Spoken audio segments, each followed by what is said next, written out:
नमस्ते, मेरा नाम शुभम है और आप मुझे ब्रेन ऑफ बिहार पे देख रहे हैं। पोर्टल से रिलेटेड जो एक दो सावधानियां हैं रीअप्लाई करते समय, उससे हम लोग आज वाकिफ होंगे। और दूसरा एक है कि बहुत लोग तरह तरह के भ्रम फैला रहे हैं मार्केट में। इससे सबसे पहले वही लोग जानते हैं जो ये बात बोल रहे हैं कि ऐसा कुछ होने नहीं जा रहा है, लेकिन वीडियो चलाने के लिए आ करके कोई अपडेट तो उनके पास रहता नहीं है। बना बनाया मन गढ़ंत कहानी आके कह जाते हैं और लोग उसको देखते भी हैं, क्योंकि काफ़ी लोग सहारा से पीड़ित हैं और मैक्सिमम एजेंट हैं जो घर बैठ गए हैं, जिनका रोजी रोटी बंद हो गया है। तो वो चाहते हैं कि कहीं ना कहीं किसी न किसी बहाने से कोई रास्ता निकले कि सहारा फिर से दोबारा चालू हो जाए। तो देखिएगा कि उन लोगों के वीडियो में रहता है, सब लोग की हम बात नहीं करते हैं, बहुत लोग ऐसे हैं यूट्यूबर जो काफ़ी अच्छे से वीडियो बनाते हैं और मेहनत करते हैं और अपडेट देते हैं सही, उनकी हम बात नहीं करते हैं। लेकिन कुछ झूठ बोलने वाले यूट्यूबर हैं, हम लोग उसको भोजपुरी में लबार बोलते हैं, लबार जी। तो लबार महाराज लोग जो हैं वो खाली लबराई शुरू से करते आए हैं और आगे भी यही करेंगे। तो इन लोगों से बचने की ज़रूरत है। उनको पता कुछ नहीं है। वो लोग बोलते हैं कि हम जाएंगे यहाँ और सहारा मैनेजमेंट से हमारी बात हो रही है, कहीं कुछ किसी से बात नहीं हो रही। सहारा मैनेजमेंट इतना भी मूर्ख नहीं है कि इन जैसे मूर्खों को एंट्री देगा सहारा मैनेजमेंट से बात करने के लिए। इन लोगों को गेट पे गार्ड अंदर घुसने नहीं देगा अगर ये चले जाएंगे सहारा ऑफिस में, तो गर्दनिया पासपोर्ट लगा के अब बाहर कर देगा। लेकिन चलिए, जिसको जो मन में आ रहा है, जिसकी जो प्रवृत्ति है अपना दिखा रहा है। आप लोगों को ज़रूरत है सही गाइडलाइन की। अगर हमसे संभव होगा कि जितना हमको पता है हम करते रहेंगे पोर्टल से रिलेटेड, या जो भी मीडिया में आता है और यूट्यूब या कहीं से हमको पता चलता है, हम चाहते हैं कि आप लोगों तक पहुंचा दें। तो पोर्टल से रिलेटेड हम लोग बात करेंगे कि जो दिक्कत आ रही है उसमें हमने आज देखा कि एफिडेविट का नया फॉर्मेट है, हम कब से आया है हमको नहीं पता है। उसमें लिखा हुआ है कि 10 रुपया के नॉन जुडिशियल स्टाम्प पे कराना है। तो ये क्लियर हो गया कि आपको आपके नाम का डिफरेंस है, तो एफिडेविट कराना है और रीसबमिशन में एफिडेविट को अपलोड करना है। इसमें 3 जगह नाम पूछा जा रहा है। पहला नाम भरना है आपका जो सही नाम है, फादर्स नेम, उसके बाद डेट ऑफ बर्थ जो सही है आपका वो।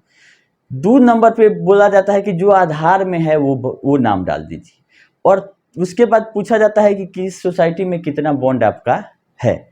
वो फॉर्मेट दिया हुआ है CRCS के पोर्टल पर, वही फॉर्मेट हम आप लोग को दिखा रहे हैं। और लास्ट में तीसरा बोला जाता है कि जो सर्टिफिकेट पे नाम है वो लिखिए। तो 3 नाम हो गया आपका। पहला जो आपका सही नाम है वहीं ऊपर भरिएगा, आधार में जो नाम है वो भरिएगा। तो अगर जो आधार में नाम है वहीं सही है, हर एक जगह वहीं डाटा सही है, तो दोनों नाम सेम जाएगा। तीसरा में पूछा जाता है कि आपका जो बॉन्ड सर्टिफिकेट पे नाम है तो वो क्या है, तो वो डाल दीजिए। किसी का 2 तरह का है तो दोनों नाम वहाँ पे आप लिख सकते हैं। 3 नंबर वाले, मतलब इसका 4 नंबर कॉलम हुआ वहाँ पे। अब कुछ लोग का है कि डेट ऑफ बर्थ भी गलत बता रहा है कि नहीं बता रहा, आप लोग देख लीजिए। अगर डेट ऑफ बर्थ का भी मैटर आता है तो नाम के बगल में आप लोग जो बॉन्ड पे डेट ऑफ बर्थ है या सहारा में है वो भी आप लोग डाल सकते हैं इसी एफिडेविट में। क्योंकि ऊपर में सही डेट ऑफ बर्थ डाल दीजिए, नीचे में अगर सहारा में गलत डेट ऑफ बर्थ चला गया है तो एफिडेविट कराते समय नाम के साथ साथ डेट ऑफ बर्थ ऐसा किया जा सकता है। ऐसा मेरा सलाह है, आप लोग भी अपने एडवोकेट और जो नोटरी करेंगे इसको उनसे समझ लीजिएगा। ये रहा बात एफिडेविट का। कन्फ्यूजन था कि 100 रुपया का होगा, तो 10 रुपया का स्टाम्प नॉन जुडिशियल पे इसको करा देना है, या 10 रुपये का जो ये है टिकट भी बहुत लोग 60 देते हैं, वो भी चलता है। लेकिन इसमें ये फॉर्मेट दिया गया है, लिखा हुआ है कि नॉन जुडिशियल स्टाम्प 10 रुपया का लगाना है और यही फॉर्मेट रहेगा। थोड़ा बहुत आप लोग बॉन्ड अगर ज़्यादा है तो उसका लाइनिंग बढ़ा सकते हैं, घटा सकते हैं, फॉर्मेट यही रहेगा। और इंग्लिश के कैपिटल लेटर में उसको भरना है, ये बोला गया है कि स्पेलिंग मिस्टेक नहीं रहे। तो पूरा फॉर्म ही आप लोग कैपिटल लेटर में ही भरवाइएगा, या हो सके तो टाइप करवा लीजिएगा, कंप्यूटर से हो तो क्लियर रहेगा। और साइन नीचे जो करना है डिपोनेंट के जगह, वो वही साइन कीजिएगा जो सहारा में हो या बैंक में हो, जो आपका एक साइन है वहीं करिएगा। कन्फ्यूजन हो कि हिंदी है इंग्लिश है, तो दोनों अगर साइन कर रहे हैं तो दोनों साइन हिंदी इंग्लिश कर दीजिएगा, लेकिन साइन भी सेम होना चाहिए जो सहारा के रिकॉर्ड में। दूसरा एक चीज़ आ रहा है कि बहुत लोग बोल रहे हैं कि जब स्कैन करके फॉर्म भी दे दिया गया उसके बाद भी दोबारा रिजेक्ट हो गया। तो दोबारा रिजेक्ट अगर हो जाए आपका तो तिबारा का भी ऑप्शन नहीं है, अभी आप लोगों को इंतजार करना होगा। तो इसीलिए हम बार बार शुरू से कह रहे हैं कि हड़बड़ा के आप लोग अप्लाई नहीं कीजिए। अगर किसी अभी तो हो ही नहीं रहा है, एडिट ही नहीं हो रहा है जिसका डाटा नहीं गया है। तो ये अच्छा चीज़ है कि जब तक डाटा सीआरसीएस के पास नहीं गया, सहारा नहीं दी, तब तक आपका रीसबमिशन नहीं ले रहा है उस बॉन्ड का, जिस बॉन्ड का मेंबरशिप अपलोड नहीं हुआ है। क्योंकि अगर आपका ले लिया फिर रिजेक्ट कर दे तो कोई फायदा नहीं है। तो जितना भी लेट हो कोई इससे फर्क नहीं पड़ता है, क्योंकि अब तीसरा रास्ता तो है नहीं और इतना बड़े लेवल पे काम ये हो रहा है। तो हमको उम्मीद है कि इसमें जो दिसंबर टाइम मांगा गया था सुप्रीम कोर्ट तक, तब तक ये प्रक्रिया चलेगी, तब जाके कहीं ना कहीं लोगों का मतलब स्मूथली पेमेंट शुरू होगा। और बहुत लोग बोल रहे हैं ब्रांच से पेमेंट, उस पर भी हम आएंगे, लेकिन ये पोर्टल से रिलेटेड आपका जो तकलीफ है एक दो, वो हम चाह रहे हैं कि क्लियर कर दे। तो एफिडेविट आप फॉर्मेट ले लीजिएगा पोर्टल से और वहीं उसी फॉर्मेट में करवाइएगा। नाम और डेट ऑफ बर्थ है, जो भी गड़बड़ है उसके साथ एक एडिशनल आईडी प्रूफ आपके पास अगर है आधार के अलावा, तो वो भी लगाना है एफिडेविट के साथ में। अब ये नहीं है कि उसमें गलत है इसमें गलत है, उससे कोई मतलब नहीं है। एक एडिशनल एफिडेविट के साथ आपको ID proof, photo ID proof लगाना, जैसे पैन कार्ड हो गया, आपका बैंक का पासबुक हो गया, उस पर फोटो चिपकाया हुआ हो, उसका फोटो कॉपी करके इसके साथ एफिडेविट के पीछे अटैच होगा रीसबमिशन के टाइम। दूसरा, 31 मार्च के बाद मैच्योरिटी पूरा हुआ है उसको नहीं ले रहा है पोर्टल, मतलब जितना अकाउंट ड्यू पेमेंट है 31 मार्च 2023 के पहले, उसी का नया अप्लाई हो, अच्छा रीसबमिशन, ये डाटा अपडेटेड हो गया है पोर्टल पर, जिसके चलते वो ले ही नहीं रहा है कि आपका ये पोर्टल के स्कोप से बाहर है, क्योंकि पोर्टल टोटल लोगों का भुगतान के लिए नहीं लाया गया था। इतना ज़्यादा कंप्लेन हुआ था, उसी का के निस्तारण के लिए एक रास्ता बनाया गया कि इसका 25,000 करोड़ जो सहारा सेवी में पड़ा हुआ है, उसी में से कुछ 5,000 करोड़ रुपया दे देते हैं ताकि लोगों का मिल जाए। लेकिन इस हिसाब से पेमेंट होगा ये लोगों को उम्मीद नहीं था। यहाँ पे नियम बना दिया गया कि जितना लोग अप्लाई किया है पहले सबको 10,000 या 10,000 से कम दे दीजिए, जब एक लॉट पूरा हो जाएगा तब दूसरे लॉट के लिए विचार किया जाएगा, या इसमें बोला जा रहा है। तो अभी उम्मीद यही रखिए कि एक बार आपका 10,000 आ गया है तो अगला डिसीजन अब जब आएगा कि हाँ 10,000 से ऊपर का हम लोग को पेमेंट अब शुरू कर देना चाहिए। लेकिन ये चक्र है, एक बार चक्र अगर 10,000 सब लोग का घूम गया, वैसे ही रीसबमिशन हो गया, तो एक बार रीसबमिशन का भुगतान हो जाएगा, फिर तब तीसरा बार आपको करने देगा, जहां तक हमको उम्मीद है। लेकिन फाइनल आपका जब पेमेंट तभी हो सकता है कि जब कि सोसाइटी के ऊपर कार्रवाई हो या लिक्विडेशन हो। तीनों सोसाइटियों का अभी केवल रोक लगा हुआ है कि आप नया भुगतान नहीं ले सकते हैं या ये रिन्यूअल नहीं कर सकते हैं। जब तक लिक्विडेशन का ऑर्डर नहीं आ जाता है, टोटल भुगतान या टोटल मैच्योरिटी का कहीं कोई सवाल नहीं है। हाँ, सहारा के रोक पर कहीं पाबंदी नहीं है, वो चाहेगी तो अपने घर बुला के, लखनऊ बुला के, ब्रांच में बुला के, या डाटा तो सारा सहारा के पास भी है पोर्टल के थ्रू। वो बोले कि सीआरसीएस एक तरफ कर रही है भुगतान, दूसरी तरफ हम भी रिलीज करना शुरू कर देते हैं उसी क्लेम के अगेंस्ट में। 5,000 करोड़ के अलावा भी तो पैसा सहारा के पास होगा। ये तो 5,000 करोड़ मात्र 2253 जो सहारा सेवी में जमा था चारों सोसाइटियों का, उसके बदले में रिलीज हुआ। लेकिन अगर 86,000 करोड़ सहारा ने उठाया ज्वाइनिंग पॉइंट को छोड़ के, तो वो पैसा केवल 2253 ही सहारा सेवी में गया, रिमेनिंग पैसा सहारा के पास ही है। और वो चाहेगी तो रास्ता निकाल सकती है, जैसे कि सहारा हॉस्पिटल को बेची, रास्ता निकाल के ही बेची, इतना आसानी से नहीं बिका। वो भी एनसीएलटी मामला गया, जब लगा कि नीलाम हो जाएगा और डीएचएफएल जो थी वो नीलाम करा देगी 500 करोड़ जो लोन लिया गया था उसके बदले में, और एक पैसा मेरे पास नहीं आएगा, तो लास्ट में ये सेटलमेंट करती है और अपीलेट ट्रिब्यूनल से परमिशन लेकर वो इसको उड़ा लेती है। और पता नहीं कि सुप्रीम कोर्ट से इसका परमिशन लिया गया कि नहीं लिया गया, और इसका जो एक्सेस अमाउंट जो 940 करोड़ का डील था वो कहाँ गया, इसका खुलासा कहीं अभी तक नहीं हुआ है। मैक्स हॉस्पिटल ने अपना बोर्ड लगा के काम शुरू कर दिया, सहारा हॉस्पिटल खत्म।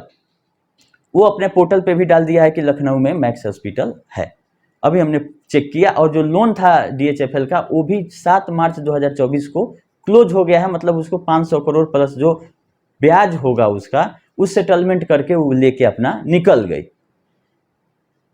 तो ये रहा बात सहारा का। जो लोग बोल रहे हैं कि ब्रांच से पेमेंट होगा, किस लिए ब्रांच खोलना है? आपके पास डाटा ऑनलाइन पोर्टल पे जब सहारा के हेड ऑफिस में पहले वेरिफिकेशन 30 दिन में सहारा को ही दिया गया है कि पहला लेवल का वेरिफिकेशन सहारा ही करके फॉरवर्ड करेगी, तो सीआरसीएस सेकेंड में अगले 15 दिन में वेरीफाई करेंगे। जब सहारा वेरीफाई कर रही है तो उसको ये पता है कि क्या क्या लोग गलत अप्लाई कर रहे हैं, उसके लिए क्यों नहीं खुल के सामने आ रही है। इसको अगर मदद ही करना रहता, आप लोग का पैसा मतलब सही से भुगतान हो जाए, दिलवाना ही रहता तो आके गाइडलाइन देती कि हाँ भाई ज्वाइनिंग पॉइंट आप लोग मत डालिए, उसका अलग से हम कुछ करेंगे, या अगर डाल रहे हैं तो हम उसको भी अप्रूव करा रहे हैं। तो ये शुरू से लोगों को ठगते आई है और हम लोग भी उसमें शामिल, हम लोग भी ठगाए हुए हैं। भले आज कितना भी हम लोग बोल ले सहारा के खिलाफ में, लेकिन इसका जो मैनेजमेंट था, चतुर मैनेजमेंट, ठगों का जो ग्रोथ था वो ठग दिए। और एक दो आदमी को नहीं, लमसम 1 लाख एक्टिव एजेंट और 1 करोड़ जमाकर्ता जो अभी पोर्टल पे हैं, सब लोग ठगा गए कहीं ना कहीं। चाहे अभी कोई कुछ भी बोल ले, ये ठगने में कारीगर अपना हो गई है। तो अब रहा बात कि पैसा निकालने के दिशा में हम लोग चलें, और निकलेगा तो वही पोर्टल से, तीसरा कोई अभी कोई उपाय नहीं है। तो पोर्टल में जो भी डिफिशियंसी आया है दूर इसी को करना है, चाहे 6 महीना में हो चाहे 1 साल में। लोग बोल रहे हैं ब्रांच से, तो ब्रांच से खुल के क्या होगा? ब्रांच मैनेजर का पेमेंट अगर हो जाए, केवल जो ब्रांच हेड हैं, जो फ्रेंचाइजी मैनेजर है, उनका भी पैसा है, कमीशन है, सब कुछ बाकी है। अगर उनका भी 1 रुपया आ रहा हो, चाहे उनसे कोई बात भी कर रहा हो मैनेजमेंट का, तो हम मान लेंगे कि हाँ सहारा दोबारा खुल सकती है। लेकिन हम लोग के टच में भी बहुत सारे लोग हैं, सूत्र हैं, जिनका कहना है कि कहीं कोई आता पता नहीं है। यहाँ तक कि उन लोगों को भी पता नहीं है, मैनेजर लोगों को, कि फॉर्म में क्या डालना है। सील तक लगाने तक जिन मैनेजर को नहीं पता था, अभी तक गलत सील से कंपनी चल रही थी, तो इसका कौन माई बाप है? और पैसा मिलना तो दूर दूर की बात है।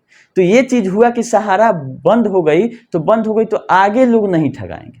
अब जो 86,000 करोड़ कह लीजिए 1 लाख करोड़ लेके बैठी हुई है, विथ इंटरेस्ट 2-3 लाख करोड़ हो जाएगा।